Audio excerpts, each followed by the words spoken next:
Real talk to sa sarili kong buhay.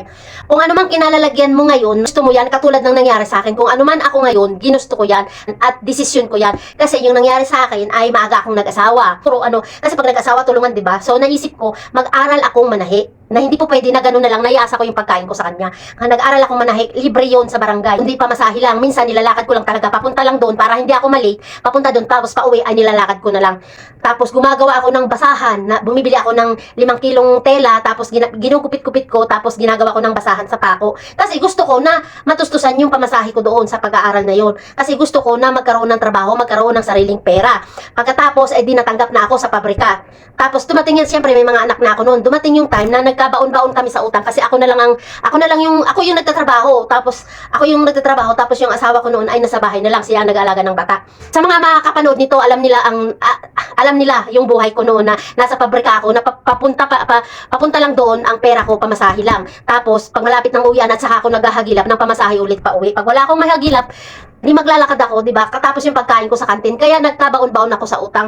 Tapos inisip ko na hindi dapat hindi ganoon, ayoko nang ganoon na trabaho utang. So nag-decide ako na magpabayad. Sabi ko, mangingibang bansa ako, baka sakaling pala rin. Kasi kaya sinasabi ko, kung anong meron ka ngayon, desisyon mo yan. Kung gusto mo, ikaw mismo gagalaw, hindi ka naman kikilos pa sa sarili mo. Wala ring mangyayari, ikaw talaga ang may dala ng kapalaran mo. Di nag-abroad ako, unang kong abroad sa Qatar. Tapos hindi ako pinalad sa Qatar.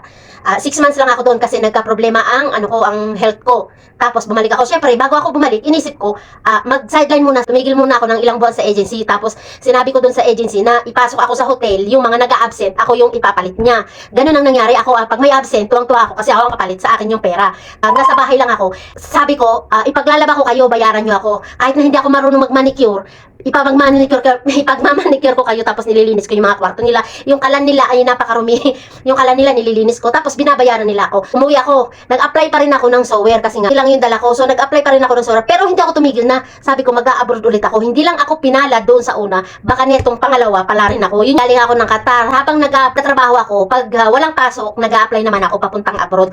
Dito ako nagtagal. Dito ako napunta sa Jordan. Hanggang ngayon, 16 years na ako dito. 'Di ba? Kaya sinasabi ko na kung anong buhay mo ngayon, desisyon mo yan. Kung gusto mong mabago, nasa sayo ang desisyon, hindi sa ibang tao, hindi sa kamag-anak mo, kundi sayo.